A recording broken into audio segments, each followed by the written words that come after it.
In April 1967, North Vietnamese Army units opened their biggest offensive of the Vietnam War.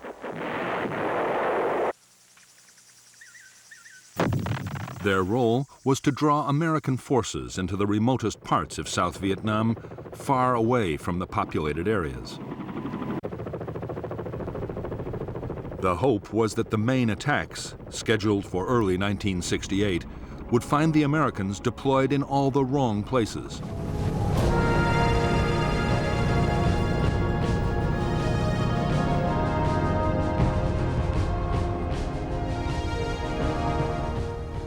Fighting began at the end of March when a strategic Marine patrol ran into an ambush near one of the strategic hills that lay between the fire bases of Khe Sanh and Con Thien.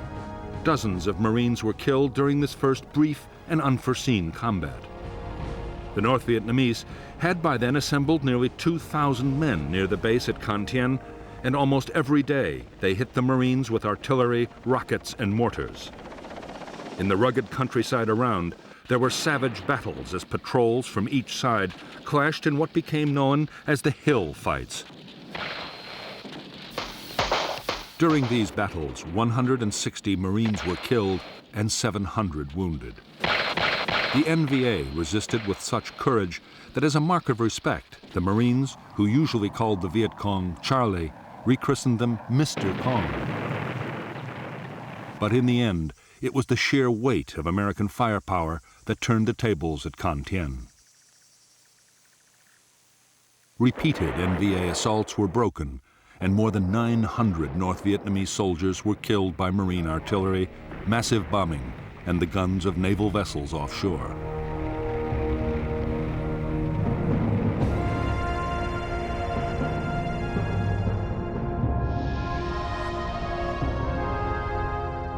After the battles at Con Thien, the next clashes were near the border with Cambodia in the south.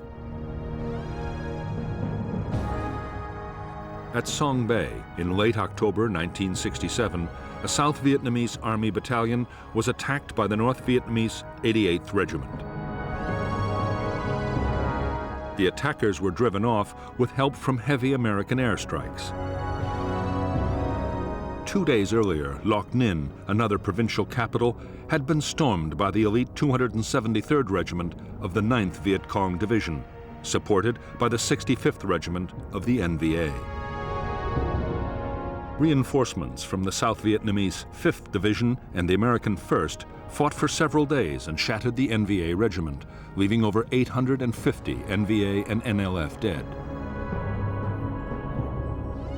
The fiercest of all the border battles was near an American camp at Dak To in the Central Highlands, which had been massively reinforced following a tip-off from an NVA deserter.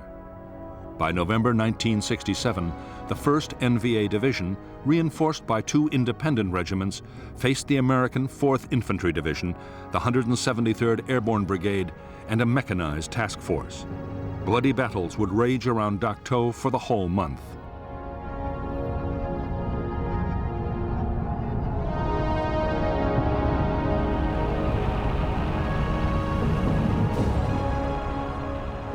Of all the desperate encounters of the Battle of Dak To, the most costly for both sides was the fight for Hill 875.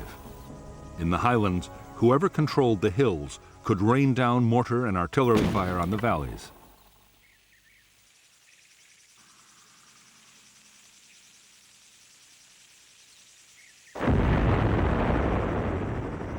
The task of taking Hill 875 fell to 2 American battalions, 1 airborne and 1 from the 4th Infantry Division. Supporting them were fighters, B-52 bombers, and artillery, blasting the enemy defenses with high explosives and napalm. 170,000 artillery shells were fired on the enemy during this battle, and the fighter bombers flew 2,100 missions. The North Vietnamese defenders were so well dug in and so determined that the Americans were forced to launch repeated assaults, punctuated by yet more airstrikes, before they could reach the crest of the hill. It was a desperate and often nightmarish battle.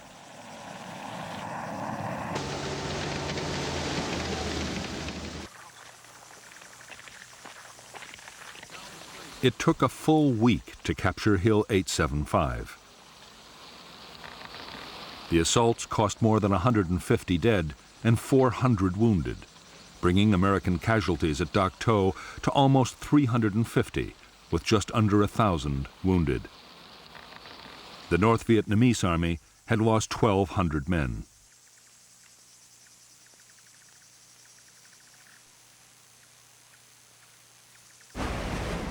In December 1967, the dry season had just begun in the southern provinces. Every year, that was the signal for intense Viet Cong activity as the guerrillas moved troops and supplies into place for their next offensive.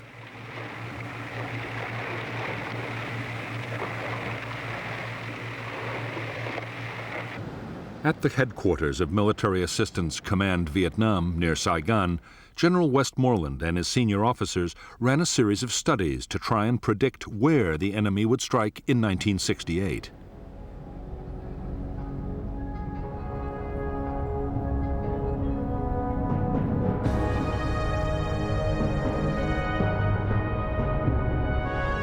The enemy's TET offensive, though it had been predicted, took the U.S. command by surprise. They suspected that the Viet Cong would concentrate their efforts on the northern part of the country.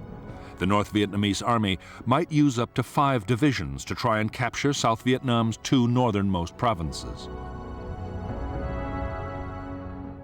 Other attacks in the highlands and near Saigon could provide the diversion. To counter the expected northern thrust, the Americans decided to send up their most mobile reaction force, the 1st Air Cavalry Division. In early January 1968, the division began the massive task of moving north together with other U.S. and South Vietnamese troops.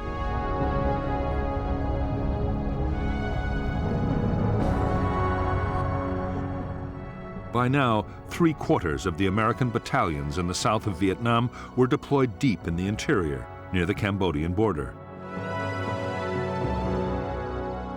Unknown to them, elements of the NLF's 9th, 7th, and 5th Divisions, along with other units, were already heading towards the capital for the TET offensive.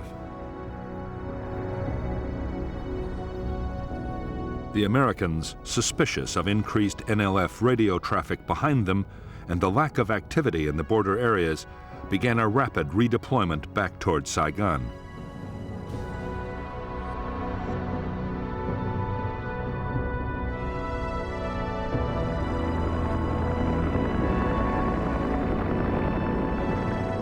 American forces were pulled back from the border areas with astonishing speed.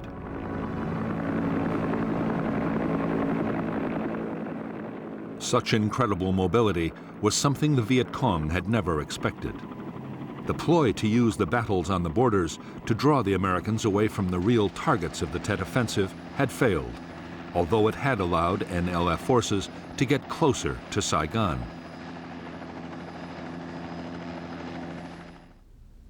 It was Lieutenant General Frederick Wayand, the commander of the U.S. Second Field Force, that had requested the American redeployment. Soon, more than half his battalions were again at bases close to Saigon.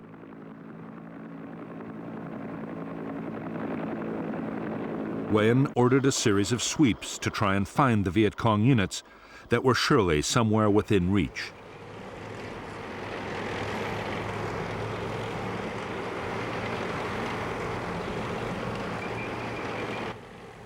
The Americans were now convinced that a major offensive was coming soon. However, no one imagined that the Viet Cong were planning coordinated attacks across the whole country. Neither did anyone guess that they meant to break the traditional Tet New Year truce.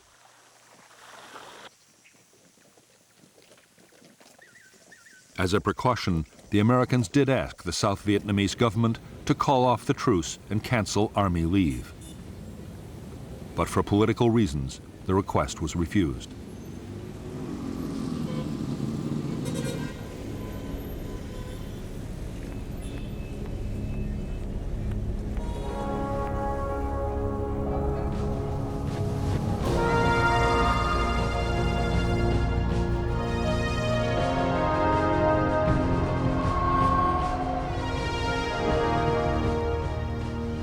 By the last week in January 1968, the Viet Cong had almost completed the massive task of deploying 84,000 guerrillas for the Tet Offensive. Most of the movement of troops and supplies had successfully been kept secret. Even villagers who didn't support the Viet Cong stayed neutral, and few reports of guerrilla activity reached the government's intelligence agencies.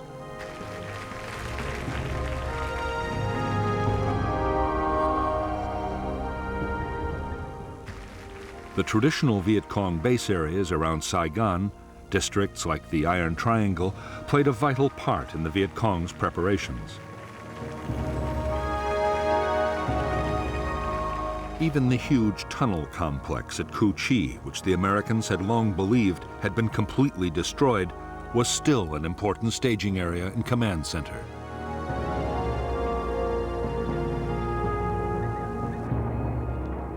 Nearer the city, the growing crowds of travelers arriving for the Tet celebrations covered the infiltration of guerrillas and their weapons.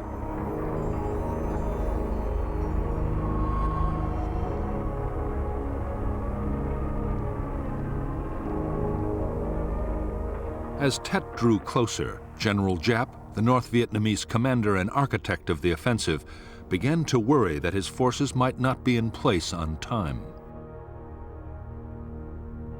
As it happened, dozens of attacks were launched a full day too soon. The North was still using the old calendar, which gave Tet as the 31st of January. In the South, the official New Year was the 30th of January.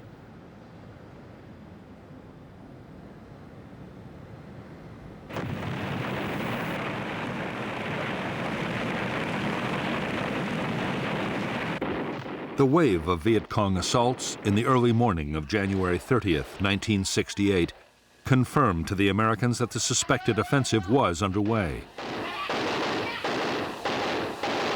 General Westmoreland ordered all his forces to be on maximum alert. At the same time, the South Vietnamese Prime Minister, Nguyen Van Thieu, announced that the Tet truce was over and canceled the army's leave. 36 of the 44 provincial capitals were attacked, as were 5 of the nation's cities. The premature attacks should have been a disaster for General Giap's plan, but in fact they were a great success, and Giap still had at least some elements of tactical surprise. American attention remained fixed on the northern border, where Westmoreland expected the real offensive to come.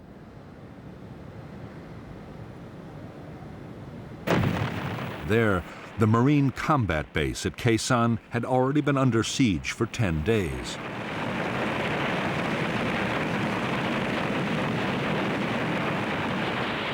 In the rest of the country, although headquarters had sent out warnings, alerts happened all the time, and there was no real sense of urgency. Half the South Vietnamese Army's troops were still away from their units on leave.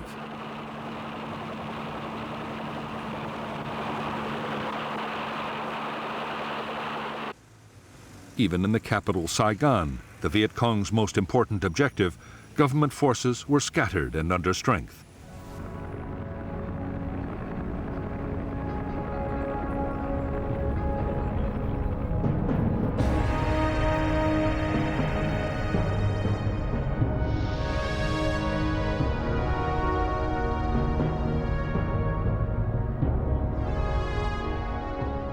In the days leading up to Tet, 11 Viet Cong battalions, mostly local units, had assembled for the main assaults inside Saigon.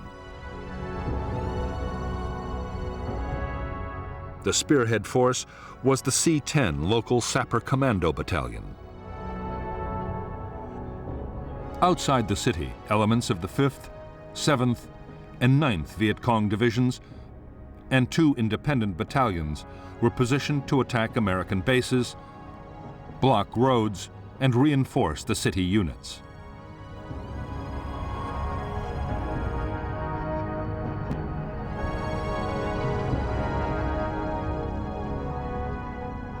The government forces responsible for the defense of Saigon were the South Vietnamese Army's 5th Ranger Group, 3 regional militia units, and 2 military police battalions.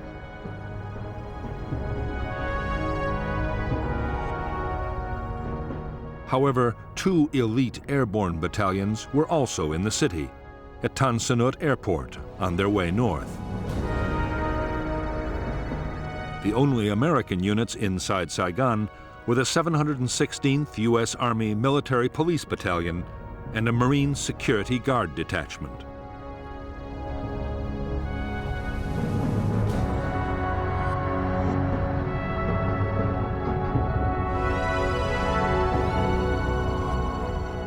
The Viet Cong plan for the attacks inside Saigon had been worked out to the last detail. Most of the assaults were to be carried out by units of C-10. The Independence Palace, the offices of the South Vietnamese president, would be hit first. Next on the list was the Joint General Staff headquarters of the South Vietnamese Army, near to the Americans' main headquarters in Vietnam. Tan Son Nhut Air Base was to be seized, along with the South Vietnamese Navy headquarters and the American Embassy, the main symbol of U.S. power in Vietnam. The government radio station would also be occupied. After the initial assaults by C-10, the main Viet Cong battalions were to sweep into the city from all sides to support the offensive.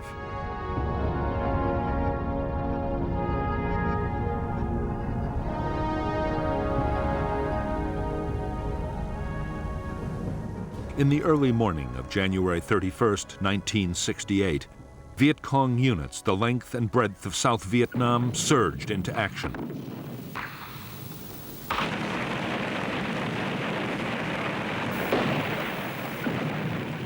In more than 100 cities and towns, shock assaults by Viet Cong sapper commandos were followed by wave after wave of supporting troops.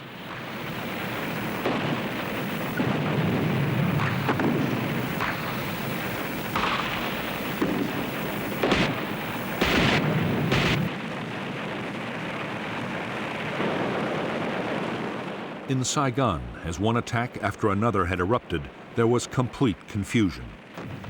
Neither the South Vietnamese Army nor the Americans had a plan to deal with anything like this.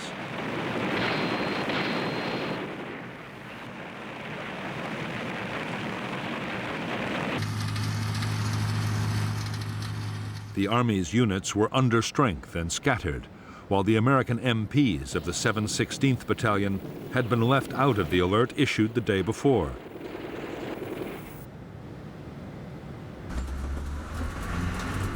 Only 300 military police were on duty.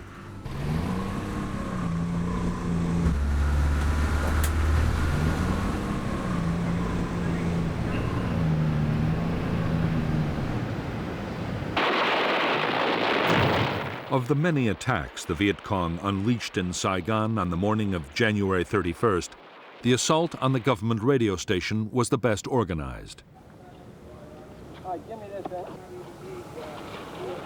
The station was captured, and the plan was to broadcast a tape of Ho Chi Minh calling for the population to rise up against the government.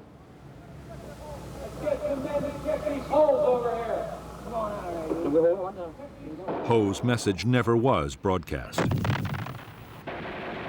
The station's electricity was cut off by the Army in the first minutes of the attack.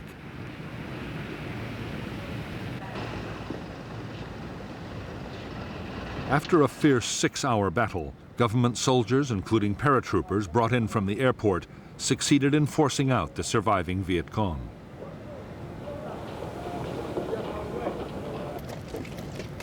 Barely a mile away, at the Independence Palace and the nearby Navy headquarters, the Viet Cong attackers had been driven away from their main targets within minutes. The sapper team had been forced to hole up in a nearby building. The fight lasted more than 15 hours. In the end, nearly all the Viet Cong inside were killed. Although U.S. military police were involved in firefights all over the city, in fact, very few American installations had been targeted in Saigon. The exception was the American embassy, the ultimate symbol of U.S. support for South Vietnam.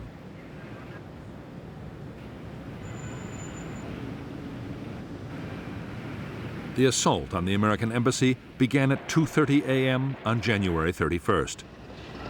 15 Sapper commandos blew a hole in the wall of the compound and charged through the breach. The fighters had killed 4 American military police guards and a Marine, but their own officers had been killed almost at once. The sappers took cover and waited for reinforcements.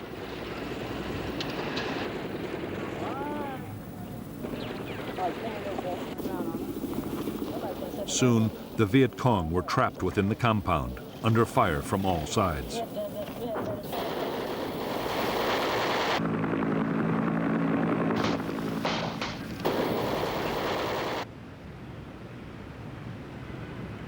The fight for the compound lasted for 6 hours, but the effects of the battle would last much longer. All around the world, an abiding image had been created, that of American troops battling to recapture their own embassy in the very heart of Saigon.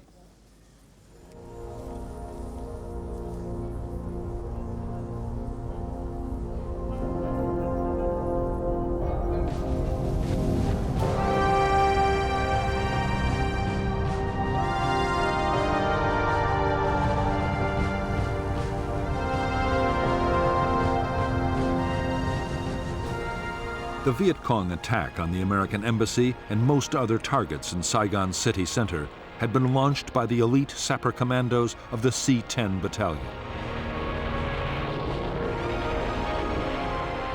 The plan was that a follow-up force of 4,000 would arrive quickly. But time and time again, the main battalions had been bogged down in firefights and house-to-house battles.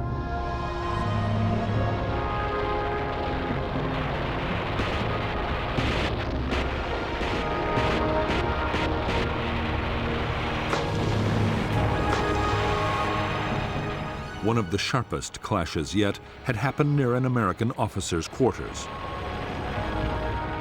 The battle had quickly drawn in military police and any other U.S. personnel that could grab a weapon. During the night, a truck carrying 25 American military policemen to the fight was hit by a VC rocket head-on, and subsequent machine gun fire killed 16 Americans in a narrow street. Relief attempts had developed into a furious engagement which would go on for 12 hours.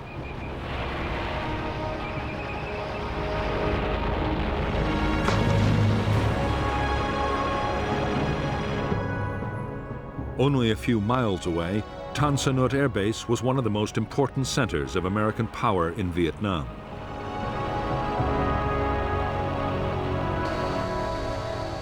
The defenders of Tan Son Nhut were a squadron of U.S. Air Force police, 2 platoons of Army Headquarters Guards, and the only 2 companies of South Vietnamese Army airborne troops not yet committed to battle elsewhere in the city.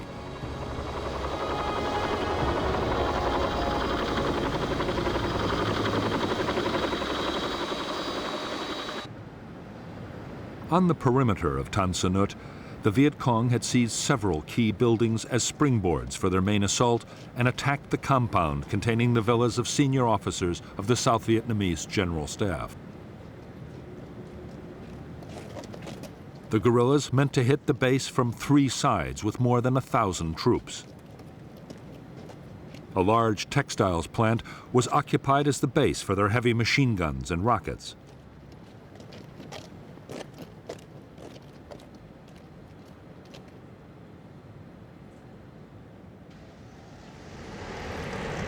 Only the arrival of an armored reconnaissance unit of the 25th Infantry Division that had raced to the scene from its base 15 miles away saved Tan Son Nhut. The tanks and APCs hit the attackers from behind and in furious fighting had split the Viet Cong force.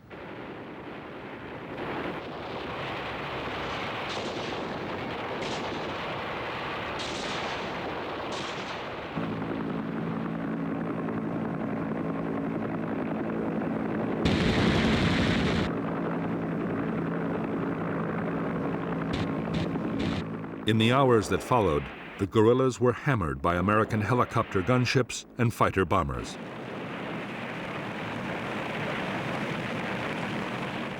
The attack on Tan Son Nhut was soon completely broken.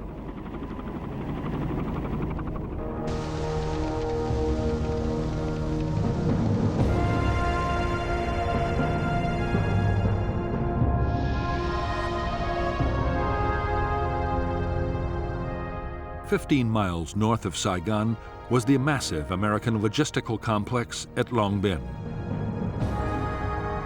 Nearby was the U.S. base at Bien Hoa, and between them the headquarters of 2nd Field Force and 3 Corps, from which the American and South Vietnamese battles in the Saigon area were being coordinated.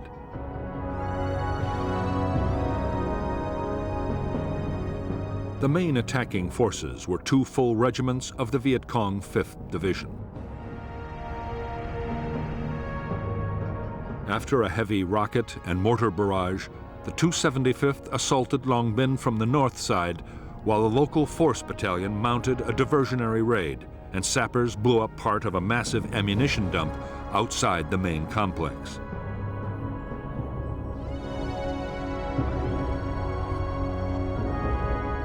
At the same time, the 274th hit Bien Hoa, and a local battalion tried to seize 3 Corps headquarters.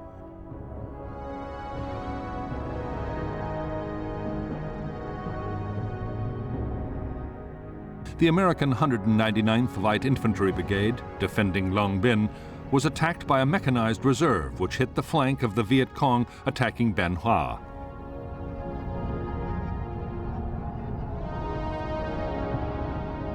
A unit of the 101st Airborne Division was airlifted in while helicopter gunships and more mechanized units joined the day-long battle, eventually driving the Viet Cong away from all their objectives.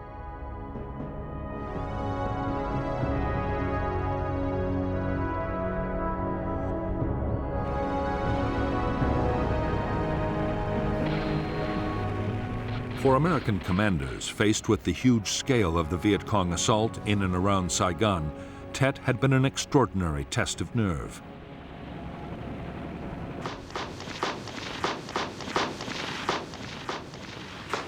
It had seemed as if the enemy was everywhere at once.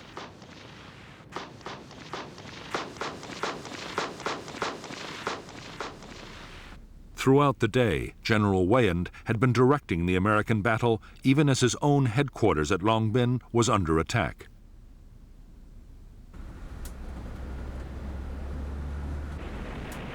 In the first 2 hours of the TET offensive, Weyand had deployed 5,000 airborne and armored reinforcements. More than 500 armored personnel carriers, mounting their deadly .50 caliber machine guns, had been sent into combat.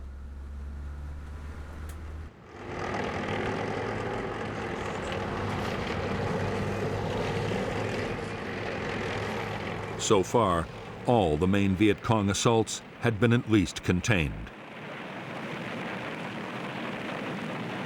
But no one doubted there was still hard fighting ahead.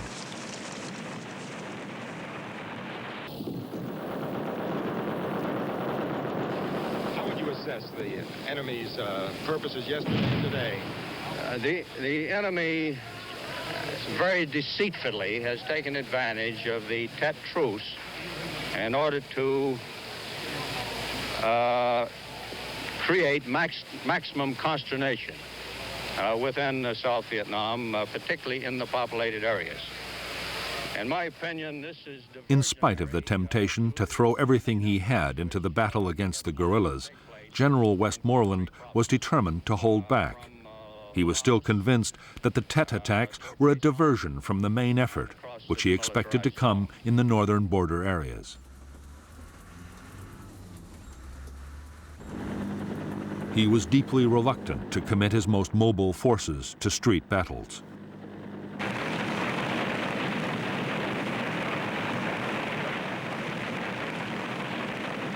By now, Westmoreland knew that the Viet Cong attacks were being countered successfully all over the country, but at a great cost to American lives. The South Vietnamese army was standing up well. The next stage would be to defeat the guerrillas town by town and battalion by battalion.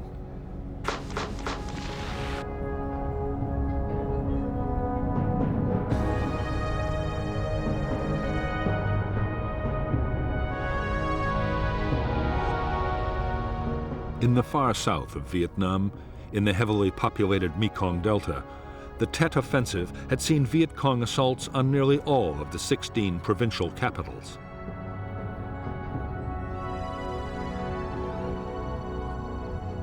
Can Tho, the South Vietnamese Army's 4 Corps headquarters, was also hit. Route 4 was cut in 62 places.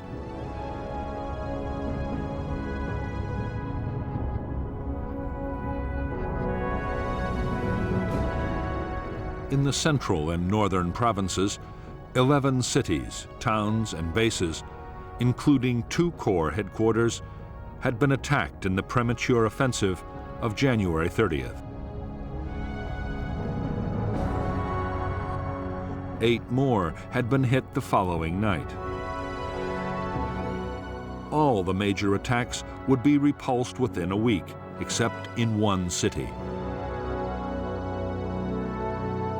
The assault on the old Vietnamese imperial capital of Hue would lead to the biggest and bloodiest battle of the whole TET offensive.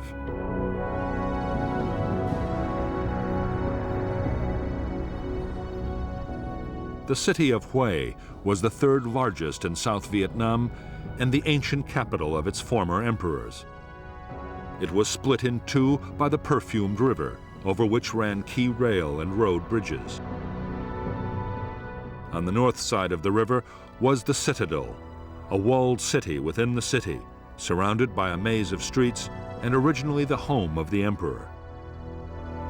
Near the Citadel was the headquarters of the 1st South Vietnamese Army Division. On the other side of the river was the American headquarters compound. The only South Vietnamese unit inside Hue was the elite Black Panther Reconnaissance Company.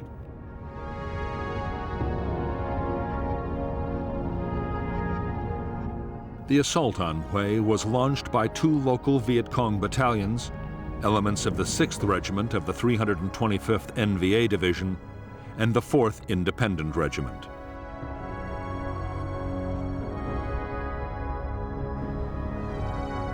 Within 24 hours, Hue fell to 5,000 NVA troops, who were quickly reinforced by a further 7,000. They instantly raised the North Vietnamese flag over the citadel. Thousands of NVA troops ranged through the streets, mopping up pockets of resistance, and most of Hue was quickly secured. The exceptions were small areas around the American and South Vietnamese headquarters. There, the defenders held out and had been reinforced by small units rushed in from outside the city.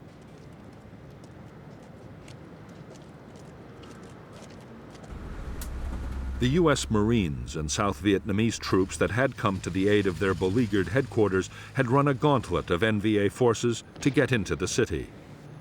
Bigger units were battling to follow them, but it would be days before they would get inside Hue in any strength.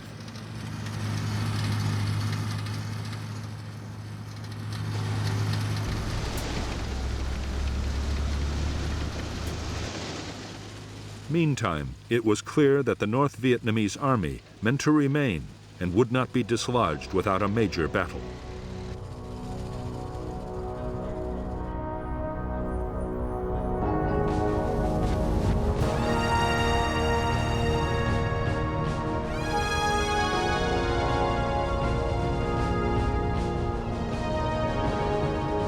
By the second day of the TET offensive, it was clear to Viet Cong commanders that the attacks in Saigon were in trouble.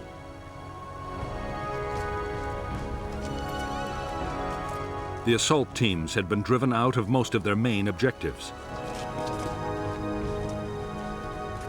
The promised reinforcements had rarely arrived, and even nearby units had often failed to support each other.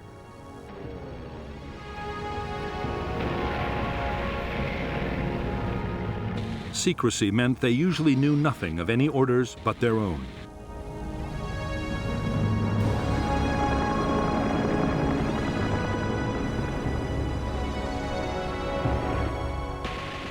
The fight for Saigon had, by now, settled into a large number of separate battles, raging in different parts of the city. Often, the Viet Cong were completely surrounded by government forces. Isolated units now faced concentrated assault from armored vehicles, planes, and helicopters.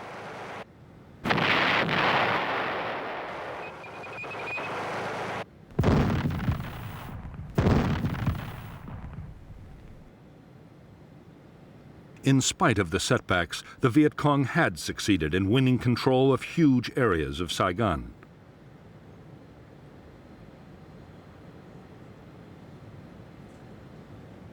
To many Viet Cong fighters, it seemed that victory was at last in sight.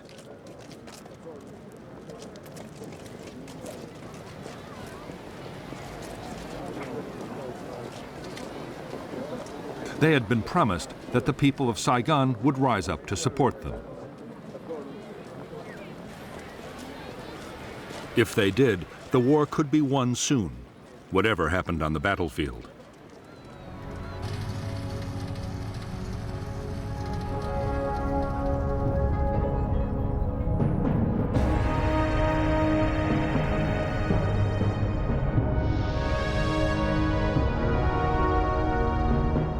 At the same time as the attacks on Saigon, the Viet Cong had launched powerful assaults on the surrounding towns. The headquarters of the 18th South Vietnamese Army Division was also hit.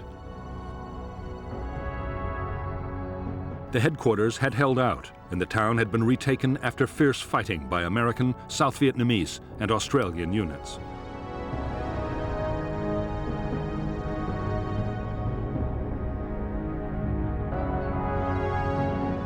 As part of an attempt to surround Saigon and cut off the capital from reinforcements, the Viet Cong 273rd Regiment launched a massive assault on the town of Tu Duc, which contained one of the two South Vietnamese military academies. The regiment took heavy losses, but the following day it seized the Newport Bridge over the Saigon River. Together, South Vietnamese and American units recaptured the bridge after a violent battle.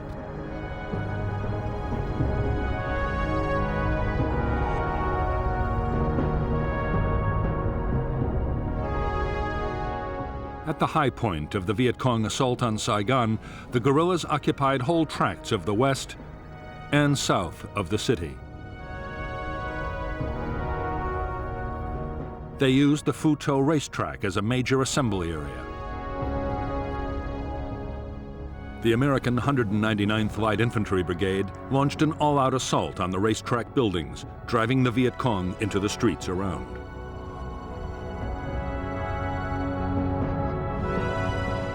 By the fourth day of the TET battles, the Viet Cong were being squeezed into the sprawling and crowded district of Cho Lan.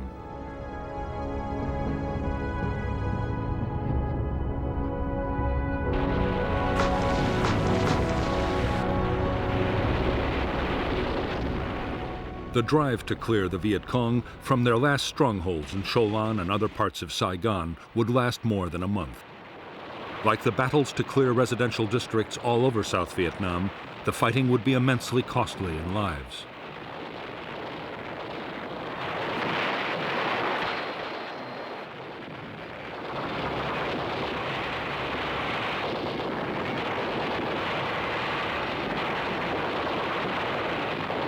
Everywhere, instead of surrendering in mass, the guerrillas were fighting back with determination and skill.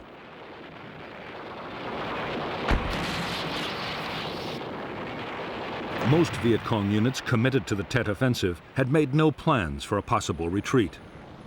The hopes of Viet Cong leaders were now fading fast. They were forced to accept that the Tet Offensive was failing. The South Vietnamese army had been meant to collapse or even join the guerrillas, but instead most of its units had bravely chosen to fight. According to General Giap, it was their skill and determination that largely blunted the North's Tet Offensive.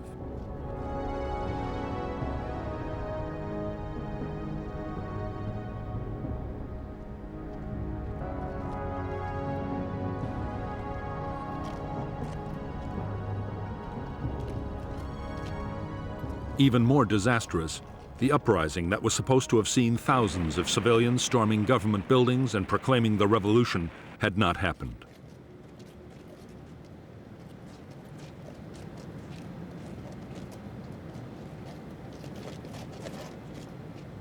On February 17, 1968, the Viet Cong launched sudden mortar and rocket attacks all over South Vietnam.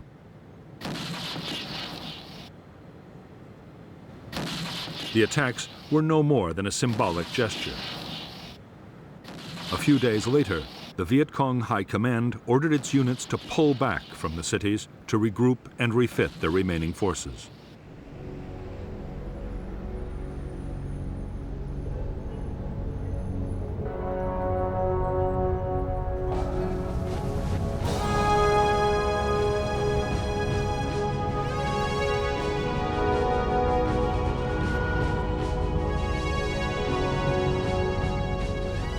When the Viet Cong High Command ordered its guerrilla units to withdraw from the cities, it made one clear exception. The city of Hue was not to be abandoned. Although South Vietnamese army and American forces had launched a determined counter-assault, Hue was too valuable a prize to lose.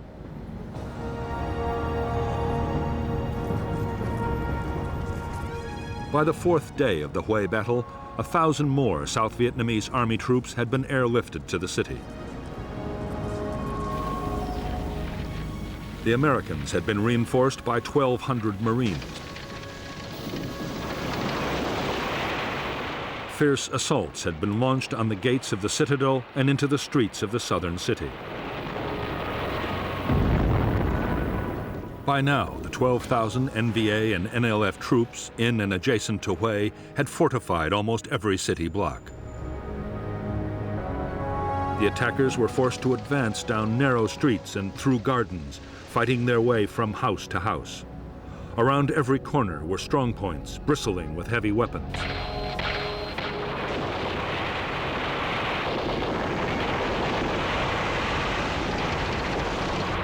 Any house or wall could conceal a heavily armed NVA assault group.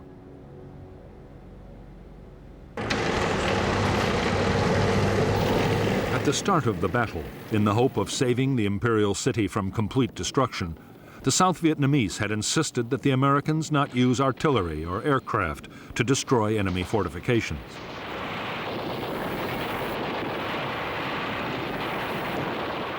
After 5 days of fierce and bloody fighting, most restrictions were lifted.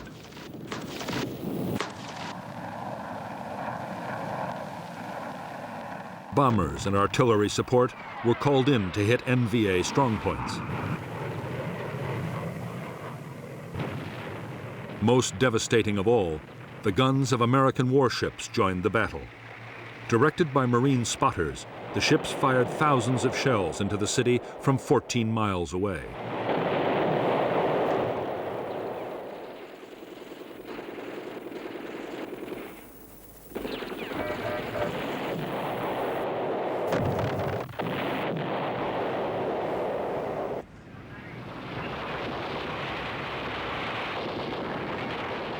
Meanwhile, in spite of frantic American efforts, U.S. reinforcements west of the city were still struggling to reach the battle zone.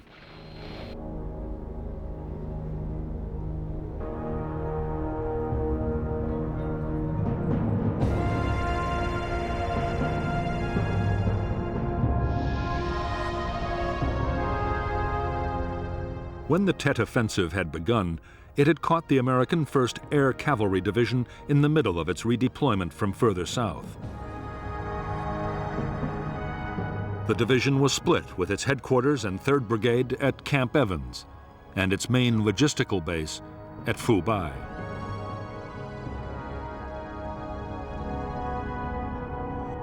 When the North Vietnamese had begun their attack on Hue, they had cut Highway 1, the vital road link between the air cavalry's fighting units and its stocks of fuel and ammunition.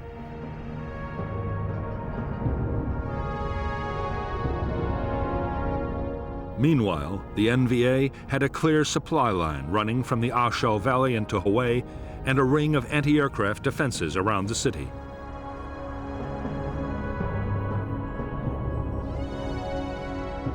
The air cavalry could send only a single battalion to advance on Hue. It was dispatched without artillery support, and with air cover impossible because of bad weather, the battalion was cut off and only just escaped annihilation. It would take nearly 3 weeks for the 1st Cavalry Division to assemble the men, fuel, and ammunition it needed to start cutting the North Vietnamese Army's supply lines into Hue.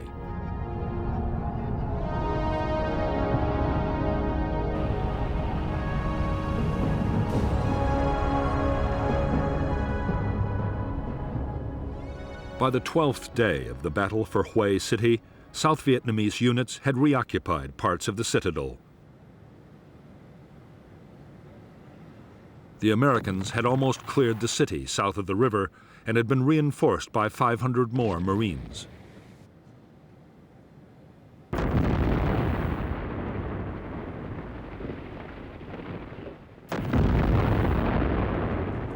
The North Vietnamese still had open supply lines to the west and were able to launch aggressive counterattacks.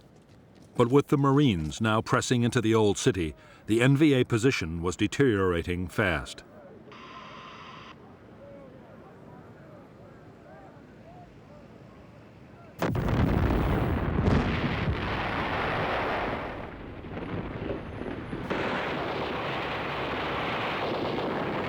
To help defend the citadel, the Truong Tien Bridge across the perfumed river had been blown up by a Viet Cong demolition team. Supplies and reinforcements for the South Vietnamese Army and the U.S. Marines fighting inside the citadel had to be sent by landing craft.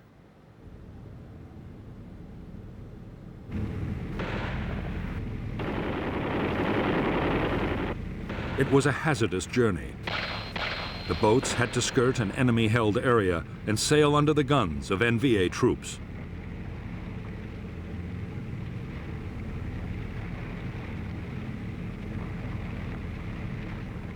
During the following week, as the Americans and the South Vietnamese blasted their way deeper into the city, the sheer weight of firepower began to tell on the NVA. Their commander asked for permission to pull out, but he was told he had to fight on.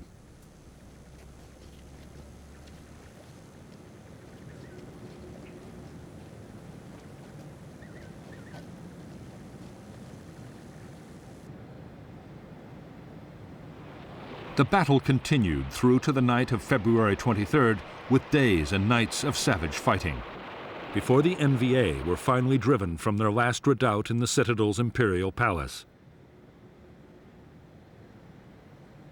And the Stars and Stripes was raised above it.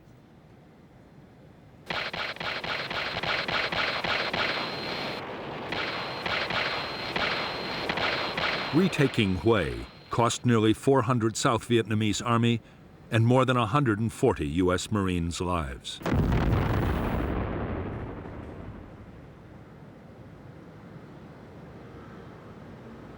"5,000 NVA and Viet Cong died in the city, and a further 3,000 in the adjacent fighting. 5,800 civilians were caught in the crossfire or killed by NVA forces in the first days of the occupation. American firepower, bombs and artillery had reduced 80% of the city to rubble.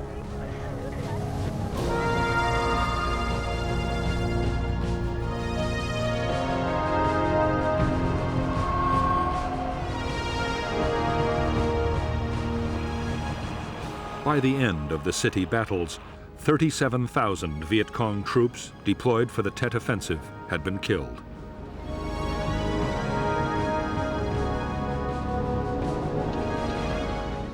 Many more had been wounded or captured, and the fighting had created more than 500,000 civilian refugees.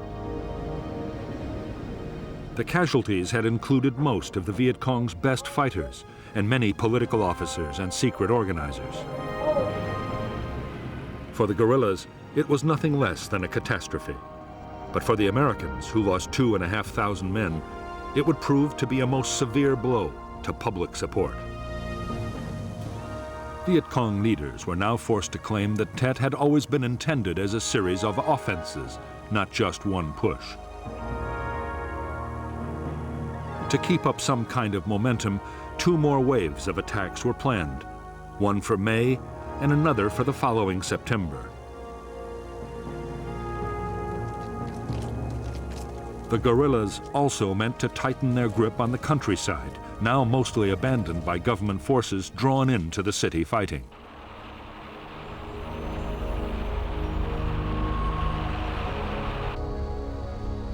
In the battles, the Americans had lost more than 2,500 men, and nearly 8,000 had been wounded.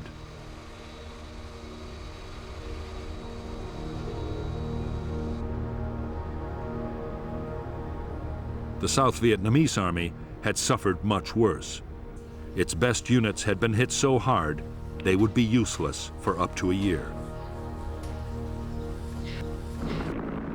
Meantime, American forces would spearhead follow-up operations against the Viet Cong.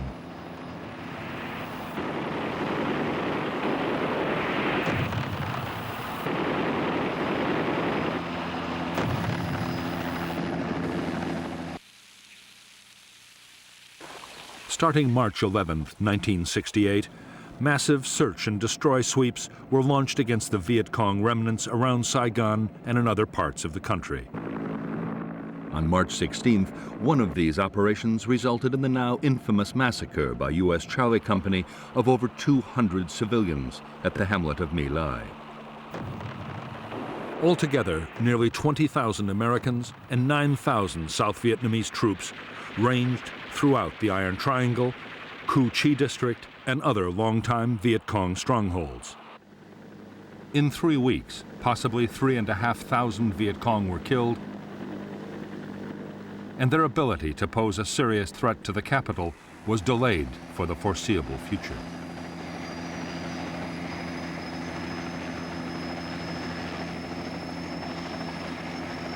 The Tet battles had delivered a massive victory to American military leaders.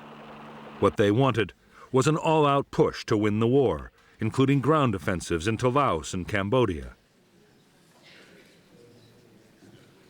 The Joint Chiefs of Staff asked for 206,000 extra men, half for Vietnam, the rest to boost the reserves. The answer from the White House was no. Tet had changed everything.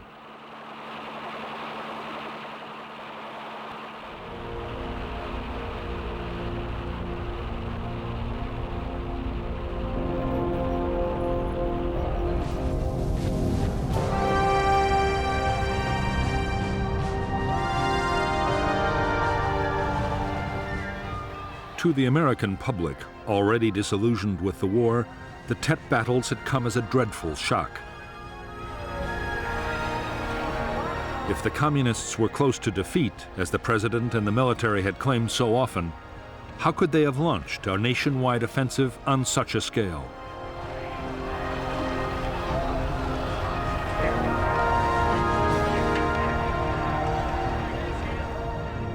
By now, support for President Johnson's handling of the war was at an all-time low. He faced a re-election battle in the fall, and inside his own party, Eugene McCarthy and Robert Kennedy were opposing him on an anti-war platform.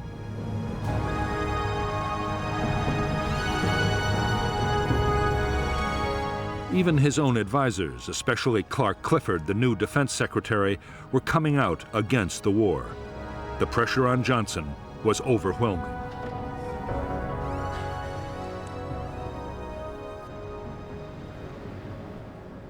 On March 31st, 1968, on national television, the president announced a new American peace initiative. He invited the North Vietnamese to negotiate and stated that as a goodwill gesture, he was curtailing the bombing campaign against the North.